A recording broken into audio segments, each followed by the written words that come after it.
हाथी घोड़ा पाल की, जय कन्हैया लाल की।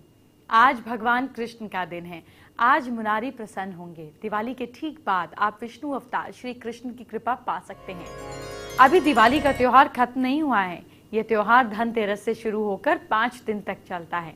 आज गोवर्धन पूजा है और कल भैया दूज है। आज के दिन भगवान श्री कृष्ण की कृपा मिलेगी और कल भाई दूज आपके भाई की उम्र लंबी होगी, बहन सलामत रहेगी। आज और कल आपको क्या करना है पूरी इंफॉर्मेशन में देने के लिए आ चुकी हूँ। धूमधाम से दिवाली मना ली ना आपने, लेकिन ये बताइए कहीं आपको किसी की बुरी नजर तो नहीं लग गई। दिवाली पर तो आप बहुत अच्छे से तैयार हुए होंगे। आज के शो में मैं आपको गोवर्धन पूजा के बारे में बताऊंगी, लेकिन साथ ही आपकी हर परेशानी से जुड़े 5 महा उपाय भी बताऊंगी। तो चलिए पहले महा उपाय को जान लेते हैं। बुरी नजर उतारनी है। अगर किसी बच्चे को या किसी बड़े इंसान को किसी की बुरी नजर लग गई है तो उसके सिर के ऊपर से पैर तक 7 बार नींबू वार लीजिए। इसके बाद इस नींबू के 4 टुकड़े कर किसी खाली आइसोलेटेड जगह पर छोड़ आइए। नींबू के टुकड़े छोड़ने के बाद या फेंकने के बाद पीछे मुड़ के नहीं देखे। नजर उतर जाएगी, लेकिन अपने बच्चे का इलाज सबसे पहले कराएं। इलाज के साथ में उपाय कीजिए। याद रखिए, मैं हमेशा कहती हूँ इलाज और डॉक्टर की सलाह सबसे ज्यादा जरूरी है, साथ में उपाय कर सकते हैं। आज घर को सौभाग्य से भरने वाली, कभी अनाज की पैसे की कमी ना करने वाली गोवर्धन पूजा का दिन है। आपको पूजा कैसे करनी है, कब करनी है, पूरी जानकारी देने जा रही हूं। सबसे पहले शुभ मुहूर्त जान लीजिए, फिर पूरी पूजन विधि आपको बताऊंगी। आज दोपहर 3:18 से शाम 5:27 तक आपको गोवर्धन की पूजा करनी है। आपको 2 घंटे 9 मिनट तक पूजा करनी है। अब आपको पूजा कैसे करनी है वो जानिए। दीपावली के अगले दिन गोवर्धन पूजा के मौके पर घर के आंगन में गाय के गोबर से गोवर्धन जी की मूर्ति या गोवर्धन पर्वत बनाकर जल, मौली, रौली, चावल, फूल, दही और तेल का दीपक जलाकर पूजा करते हैं और मूर्ति जो बनाई जाती है उसकी परिक्रमा करते हैं। इसके बाद ब्रज के साक्षात देवता जो उनको माने जाते हैं, गिरिराज पर्वत को प्रसन्न करने के लिए अन्नकूट का भोग लगाया जाता है। क्योंकि इस दिन को गाय की पूजा का दिन माना जाता है, इसीलिए इस दिन गाय, बैल आदि पशुओं को स्नान कराकर फूल, माला, धूप, चंदन आदि से इनका पूजन करते हैं। फिर मिठाई खिलाकर इनकी आरती उतारी जाती है और अंत में उनको प्रदक्षिणा दी जाती है, यानी कि चारों ओर चक्कर लगाया जाता है। माना जाता है कि गाय को प्रदक्षिणा करना गोवर्धन पर्वत की प्रदक्षिणा करने के समान ही है। इतना ही इक्विवेलेंट आपको रिजल्ट मिलता है। आपने पूजा का शुभ मुहूर्त और पूजन विधि जान ली। अब जानिए गोवर्धन पर्वत पूजा क्यों की जाती है। ये कथा भगवान कृष्ण और इंद्र की जंग से जुड़ी हुई है। एक्चुअली में ब्रजवासी अच्छी बारिश के लिए इंद्रदेव की पूजा करते थे ताकि उनकी गाय को अच्छा चारा मिल सके। लेकिन कन्हैया ने लोगों को गोवर्धन पर्वत की पूजा करने की सलाह दी। इससे नाराज होकर इंद्र ने लगातार 7 दिनों तक मूसलाधार बरसात की, लेकिन श्री कृष्ण ने गोवर्धन पर्वत उठाकर गांव वालों को बचा लिया। इसीलिए गोवर्धन पर्वत की पूजा की जाती है। गोवर्धन पूजा एक पर्वत की जाती है। अगर आप भी जीवन में कुछ बड़ा करना चाहते हैं तो पर्वत से सीख ले सकते हैं। कहीं से कुछ भी सीखा जा सकता है और सब हमें सिखाने के लिए ही है। सफलता चाहते हैं तो सीखना शुरू कीजिए। जो मैं बताने जा रही हूँ वो स्टूडेंट्स ध्यान से सुने। पर्वत से क्या सीख मिलती है? पर्वत ऊंचा और मजबूत होता है, जो सीख देता है कि प्रोफेशनल्स के तौर पर हमें ऊंचे आदर्श और सिद्धांतों के साथ मजबूती से खड़ा रहना चाहिए। हमें पर्वत की तरह मजबूत साख तैयार करनी चाहिए, क्योंकि अगर आपकी साख यानी कि गुडविल मार्केट में अच्छी रहेगी तो इससे सफलता के चांसेस बहुत बढ़ जाएंगे। बारिश का पानी सबसे पहले पर्वत पर ही गिरता है, लेकिन पर्वत बारिश का सारा पानी अपने आसपास नहीं रखता है। पर्वत लोकल वेजिटेशन के लिए जितना पानी जरूरी होता है अपने पास रखता है, बाकी बचे पानी को नीचे आने के लिए बहने देता है। पर्वत की इस बात से हमें ये सीख मिलती है कि हमें जिस चीज की जितनी जरूरत है उतनी ही अपने पास रखें, बाकी बचा हुआ हिस्सा दूसरों में बांट देना चाहिए। कम शब्दों में कहा जाए तो पर्वत हमें ऊंचा उठना, चीजों को दूसरों के साथ बांटना सिखाता है। गोवर्धन पूजा के मौके पर अगर आपको वो महामंत्र नहीं बताया जाए जिससे जपने से श्री कृष्ण कन्हैया की कृपा मिलती है तो क्या बताया? ओम श्री नमः श्री कृष्णाय परिपूर्णतमाय स्वाहा। ये श्री कृष्ण का सप्तदशाक्षर महामंत्र है। इस मंत्र का 5 लाख जाप करने से मंत्र सिद्ध हो जाता है। जिस व्यक्ति को ये मंत्र सिद्ध हो जाता है उसे सब कुछ प्राप्त हो जाता है। दूसरा मंत्र है गोवल्लभाय स्वाहा। इस 7 अक्षरों वाले श्री कृष्ण के मंत्र का जाप जो भी साधक करता है उसे संपूर्ण सिद्धियों की प्राप्ति होती है। तीसरा मंत्र है 8 अक्षरों वाला श्री कृष्ण का मंत्र है गोकुलनाथाय नमः। इस 8 अक्षरों वाले श्री कृष्ण मंत्र का जो भी साधक जाप करता है उसकी सभी इच्छाएं और अभिलाषाएं पूर्ण हो जाती हैं। श्री कृष्ण की कृपा जरूर मिलती है। चौथा मंत्र है क्लीम ग्लौम क्लीम श्याम लंगाय नमः। 10 अक्षरों वाला श्री कृष्ण का ये मंत्र जो भी साधक जाप करता है उसे सारी संपूर्ण सिद्धियां प्राप्त होती हैं। गोवर्धन पूजा पर भगवान श्री कृष्ण की बात हो ही रही है तो मैंने सोचा क्यों ना आपको उनके सिर पर लगे मोरपंख से जुड़े कुछ उपाय बताऊं। आइए बताती हूँ। पॉजिटिविटी बढ़ाने के लिए आपको मोरपंख को घर और ऑफिस में ऐसी जगह रखना है जहां वो आसानी से दिखाई दें। ऐसा करने से नेगेटिव एनर्जी दूर होती है और पॉजिटिव एनर्जी आती है। घर में बरकत के लिए मोरपंख को घर के साउथ ईस्ट में लगाएं या रखें। रोज सुबह नहाने के बाद इसके दर्शन करें। ऐसा करने से घर में बरकत होती है। कष्ट दूर करने के लिए घर या बेडरूम में अग्नि कोण में मोरपंख लगाएं। जीवन में अचानक आए कष्ट और विपत्तियां दूर होती हैं। बेडरूम में इस दिशा के अलावा किसी भी दिशा में मोरपंख नहीं रखना चाहिए। वास्तु दोष दूर करने के लिए घर का मेन गेट अगर वास्तु के मुताबिक ना हो तो मेन गेट पर 3 मोरपंख लगाएं। इन मोरपंखों के नीचे भगवान गणेश की तस्वीर या छोटी सी प्रतिमा रखें। इससे वास्तु दोष दूर हो जाएगा। भगवान श्री कृष्ण को मुरलीधर भी कहा जाता है। मुरली यानी कि बांसुरी, जिसे बजाकर श्री कृष्ण गोपियों का मन मोह लेते हैं। तो आइए बताती हूँ बांसुरी आपको आपका प्यार कैसे दिलाएगी। बांसुरी पति पत्नी के बीच बढ़ाती है प्यार। आज शाम भगवान श्री कृष्ण के मंदिर में 3 बांसुरी लेकर जाएं। प्रसाद के साथ तीनों बांसुरी भेंट करें और उनका ध्यान करने के बाद 2 बांसुरी वापस घर ले आएं। एक बांसुरी अपने बेडरूम में रखें और दूसरी बेडरूम के गेट पर सजा दें। बांसुरी की सुरीली आवाज प्रेम बसाती है, इसीलिए जिस घर में बांसुरी होती है या उसके स्वर गूंजते हैं उस घर में प्रेम और उत्साह की कभी कमी नहीं होती। क्या है आज का दूसरा महा उपाय जान लीजिए। भाग्य को चमकाना चाहते हैं तो एक नींबू लें और उसे अपने सिर के ऊपर से 7 बार वार कर 2 टुकड़े कर दें। बाएं हाथ का टुकड़ा दाईं तरफ और दाएं हाथ का टुकड़ा बाईं तरफ यूं आपको फेंक देना है। किस्मत की सारी बाधाएं दूर हो जाएंगी, खुशियों के सारे द्वार खुल जाएंगे। ये उपाय आज ही करें, आज बहुत शुभ दिन है। आइए आपको आज की खास एस्ट्रो टिप देती हूँ। अगर आपकी जॉब एरिया पे बहुत प्रॉब्लम्स आ रही हैं तो अपने डेस्क पर, अपने केबिन पे, अपने वर्किंग एरिया पर, जहाँ पर भी आप काम करते हैं उसके साउथ में श्री कृष्ण की तस्वीर लगानी है जिसमें गोवर्धन पर्वत आज ही के दिन उनकी उंगली पर हो। अगर आज आप ऑफिस नहीं जा रहे हैं तो फोटो लेकर अपने मंदिर में रख दीजिए और जब जाएं तो साउथ में लगा दीजिएगा। ये करने पर सारी परेशानियां आपकी यूं चुटकी भर उठने लग जाएंगी। गोवर्धन पूजा में गाय का खास महत्व होता है। कृष्ण जी को गाय बहुत प्यारी थी, हम सबको भी है। अब जानिए आपको गाय की कैसे सेवा करनी है ताकि वो आपके हर कष्ट हर ले। गौ पूजन का तरीका जानिए। हो सके तो गाय को अच्छी तरह नहलाएं, फिर गाय का अच्छी तरह श्रृंगार करें। अब इनकी पूजा करें। पूजा के बाद गाय को गुड़ खिलाना ना भूलें।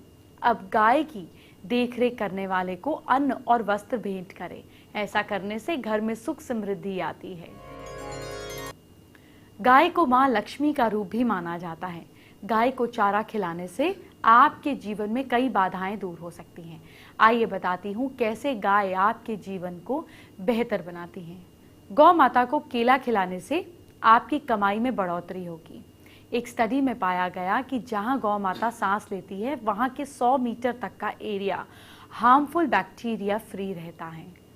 1 चम्मच गाय का घी आग में डालने से 1 टन ऑक्सीजन बनता है। गाय का आधा चम्मच घी खाने से हिचकी रुक जाती है, लेकिन डॉक्टर की सलाह से खाएं। पुराने घी से मालिश करने से खांसी और कफ से निजात मिलती है। आज दीपावली का अगला दिन है। आपको एक खास चीज करनी है, नहीं तो महालक्ष्मी फिर से फिसल जाएंगी, चंचलाएं दूर चली जाएंगी। आपको क्या करना है वो जानिए। आज के दिन आपको खर्च करने से बचना है। इसके पीछे खास वजह है। दीपावली की रात को लोग माँ लक्ष्मी की आराधना करते हैं।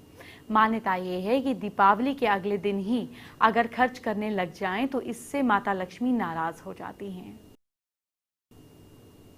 गोवर्धन पूजा के त्योहार को अन्नकूट के नाम से भी जाना जाता है। आज के दिन अन्नकूट और पूरी का प्रसाद बनाया जाता है। इस समय कुछ नई सब्जियां बाजार में आ जाती हैं, जैसे गोभी, मटर, गाजर, सेगरी और सेम। और इन सब्जियों को खाने की शुरुआत अन्नकूट की सब्जी बनाकर की जाती है। आपको अपने घर में सीजनल वेजिटेबल्स को शामिल करना चाहिए। आपको सब्जियों से क्या फायदा होगा वो जानिए। गोभी इम्यूनिटी को बढ़ाती है। मोतियाबिंद के खतरे को कम करती है। मटर चेहरे की चमक बढ़ाता है। सूजन और जलन में राहत पहुंचाता है। गाजर आंखों की रोशनी बढ़ाता है। चलिए जानते हैं आज का तीसरा महा उपाय। क्या सवाल है, चलिए आपको बताती हूँ। सवाल ये है कि क्या बहुत मेहनत के बाद भी आपकी नौकरी नहीं लग रही है?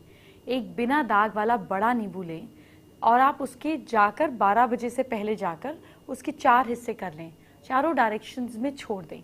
नौकरी से जुड़ी आपकी सारी परेशानियां दूर हो जाएंगी।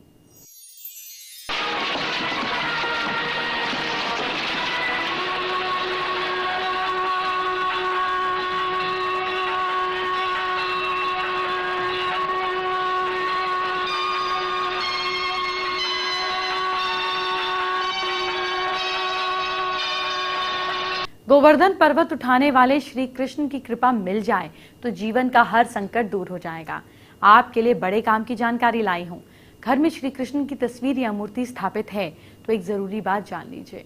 श्री कृष्ण को 6 चीजें बहुत प्रिय हैं। उनमें से एक है बांसुरी, दूसरी गाय, तीसरी मिश्री, चौथे मोरपंख, 5वां कमल और छठा वैजयंती माला। इसीलिए जब भी आप श्री कृष्ण की मूर्ति को स्थापित करें तो ध्यान रहे कि उनके साथ ये 6 चीजें जरूर हो। जो भी भक्त श्री कृष्ण को ये 6 चीजें अर्पित करता है उसके घर में सुख, समृद्धि, ऐश्वर्य की कभी कमी नहीं होती। श्री कृष्ण को 3 वजह से बांसुरी बहुत पसंद है। पहला, बांसुरी एकदम सीधी होती है, उसमें किसी तरह की गांठ नहीं होती, जो संकेत देती है कि अपने अंदर किसी तरह की गांठ मत रखो, मन में बदले की भावना मत रखो। दूसरा, बिना बजाए ये बजती नहीं, मानो बता रही है कि जब तक ना कहा जाए तब तक मत बोलो। और तीसरा, जब भी बजती है मधुर ही बजती है, जिसका अर्थ हुआ कि जब भी आप बोलो मीठा ही बोलो। कहते हैं गाय के शरीर में 33 कोटि देवी देवताओं का वास है, साथ ही गुणों की खान है, इसीलिए श्री कृष्ण को गाय अति प्रिय है। घर के मंदिर में श्री कृष्ण के साथ ही गाय और बछड़ा भी रखना चाहिए। मोर का पंख देखने में बहुत सुंदर होता है, इसीलिए इसे सम्मोहन का प्रतीक माना जाता है। मोर को चिर ब्रह्मचर्य युक्त प्राणी समझा जाता है, इसीलिए श्री कृष्ण मोर के पंख को धारण करते हैं। मोर मुकुट का गहरा रंग दुख और कठिनाइयां, हल्का रंग सुख और शांति की समृद्धि का प्रतीक माना जाता है। श्री कृष्ण को कमल भी बहुत प्रिय है। कमल कीचड़ में उगता है लेकिन हमेशा कीचड़ से अलग ही रहता है, इसीलिए कमल पवित्रता का प्रतीक है। कान्हा को माखन मिश्री बहुत प्रिय है। मिश्री का एक महत्वपूर्ण गुण ये है कि जब भी इसे माखन में मिलाया जाता है, इसकी मिठास माखन के कण कण में घुल जाती है। उसके प्रत्येक हिस्से में मिश्री की मिठास समा जाती है। मिश्री युक्त माखन जीवन और व्यवहार में प्रेम को अपनाने का संदेश देता है। भगवान के गले में वैजयंती माला है जो कमल के बीजों से बनी है। दरअसल कमल के बीज सख्त होते हैं, कभी टूटते नहीं, सड़ते नहीं, हमेशा चमकदार बने रहते हैं। इसका मतलब ये कि जब तक जीवन है तब तक ऐसे ही प्रसन्न रहो। दूसरा, ये माला बीज है जिसकी मंजिल होती है भूमि। भगवान कहते हैं जमीन से जुड़े रहो, कितने भी बड़े क्यों ना हो जाओ, हमेशा अपने अस्तित्व को असलियत के नजदीक ही रखो। इस दिन आप भगवान श्री कृष्ण को मक्खन का भोग जरूर लगाएं और इसे लोगों में बांटकर खुद भी प्रसाद के तौर पर लें। आयुर्वेद के मुताबिक क्या फायदे हैं मक्खन के खाने के, चलिए जान लेते हैं। मक्खन के फायदे क्या हैं? देखिए, मक्खन में कैल्शियम, विटामिन्स और मिनरल्स होते हैं जो हड्डियों को मजबूत बनाते हैं। मक्खन में फैटी एसिड कॉन्जुलेटेड लिकोनिलिक नाम के जो शरीर को कई बीमारियों से बचाते हैं। मक्खन में मौजूद सेलेनियम दिमाग की नसों में जाकर काम करता है और उसे बेहतर बनाता है, जिससे टेंशन दूर होती है। मक्खन को चेहरे पर लगाने से स्किन में निखार आता है, दाग धब्बे धीरे धीरे साफ होने लगते हैं। त्योहारों के दिन चल रहे हैं और आप बीमार हो, ये अच्छा नहीं लगता। अगर बीमारी आपका पीछा नहीं छोड़ रही है तो आप आज चौथा महा उपाय जान लीजिए। 3 पके हुए नींबू लो, उनको लेकर नीला और एक को काला और तीसरे को लाल रंग की स्याही में रंग दें। अब तीनों नींबुओं पर एक एक साबुत लौंग गाड़ दें। इसके बाद 3 मोटी ऐसे 3 मोतीचूर के लड्डू लें और 3 लाल पीले फूल लेकर एक रुमाल में बांध दें। अब जो बीमार है उसके ऊपर से 7 बार उसार कर पानी के पास छोड़ दें। प्लीज़ नदी को पोल्यूट ना करें। आपको ये देखना है कि जहाँ पे आप छोड़ रहे हैं वहाँ किसी के काम आ जाए। आपकी सारी बीमारियाँ अपने आप दूर हो जाएंगी, लेकिन प्लीज़ डॉक्टर को ज़रूर दिखाएं। डॉक्टर के साथ साथ आप उपाय कर सकते हैं। एंटरटेनमेंट की बात बाद में, पहले आपके कल फ्यूचर की बात। क्या करें आप अपनी राशि के हिसाब से जानिए। सबसे पहले मेष राशि की बात। मेष राशि के लोग, दुर्गा माँ की आरती आप कल ज़रूर करें। भाग्य साथ दे रहा है आपका 75%। वृश्चिक राशि के लोग, हनुमान चालीसा का पाठ करें। किस्मत साथ दे रही है आपका 71%। मिथुन राशि के लोग, गरीब महिला को श्रृंगार का सामान दें। भाग्य साथ दे रहा है आपका 69%। कर्क राशि के लोग, सोच समझकर खर्चा कीजिए। लक साथ दे रहा है आपका 58%। सिंह राशि के लोग, किसी को भी उधार आप ना दें। भाग्य साथ दे रहा है आपका 54%। कन्या राशि के लोग, साबुत हरे मूंग का दान करें। किस्मत साथ दे रही है आपका 66%। तुला राशि के लोग, गाय को हरी चारी का दान करें। भाग्य साथ दे रहा है आपका 72%। वृश्चिक राशि के लोग, माँ लक्ष्मी को कमल के फूल चढ़ाएं। भाग्य साथ दे रहा है आपका 75%। धनु राशि के लोग, आप लोग मूली का दान करें। किस्मत साथ दे रही है आपका 61%। मकर राशि के लोग, 5 जलते हुए दिए आप पानी के पास छोड़ें। प्लीज़ नदी को खराब नहीं कीजिएगा। लक साथ दे रहा है आपका 67%। कुंभ राशि के लोग, भोजन में से गाय को कुछ ज़रूर पाठ निकाल के दें। लक साथ दे रहा है आपका 63%। मीन राशि के लोग, जौ को दूध से धोकर बहते पानी में बहाएं। लक साथ दे रहा है आपका 65%।